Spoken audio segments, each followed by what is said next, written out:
आणि याला जबाबदार या जिल्ह्यात ज्यांना आपण दिल्लीला पाठवलं त्यांची अकृती किंवा कृतीशीलता कमी पडली असा त्याचा अर्थ आहे। आज आपल्या सगळ्यांना मी मगाचपासून आपल्या सगळ्यांची भाषणं ऐकतोय। भाषणं ऐकताना असं दिसतंय आणि मला माहिती आहे की बीड जिल्हा हा मराठवाड्यात सगळ्यात मागे राहिलेला जिल्हा आहे। या बीड जिल्ह्यामध्ये जे जे करणं आवश्यक होतं ते घडलं नाही, पूर्ण झालं नाही, अर्धवट राहिलं आणि याला जबाबदार या जिल्ह्यात ज्यांना आपण दिल्लीला पाठवलं त्यांची अकृती किंवा कृतीशीलता कमी पडली असा त्याचा अर्थ आहे।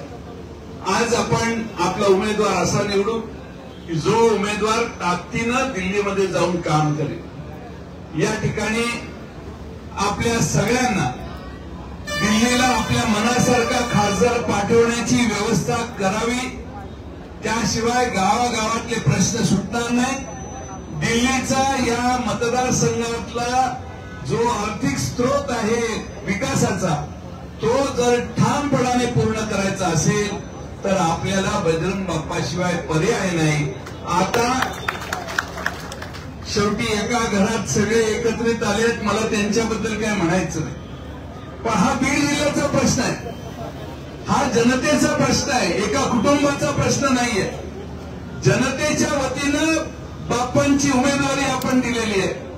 बाप्पा मधल्या काळात बरेच जण मला म्हणायचे की बाप्पा तुमच्याकडे नव्हते, तिकडे गेले, इकडे गेले, पण बाप्पा जिथं जातात ते मला विचारल्याशिवाय जात नाही।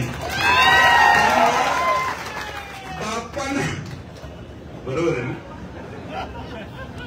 बाप्पा तिकडे गेलेच नाही, बाप्पा इकडे येणार हे मला सांगितलं। मला त्यांनी आपला पक्ष फुटला त्या दिवशी फोन करून सांगितलं मी लोकसभेला उभा राहणार आहे साहेब। त्यामुळे मी म्हटलं काय चिंता करू नका, तुम्ही तयारीला लागा। आज आपण सगळे या निमित्ताने एकसंघ होऊ। मी काँग्रेस पक्षाच्या नेत्या ताई आलेल्या आहेत, शिवसेनेचे आमचे पोतदार साहेब इथे आलेले, टीपी मंडळांची एक मोठी भर आमच्यात पडलेली आहे। बुलढाण कराडांची टीपी मंडळ मला परवा यायला भेटले।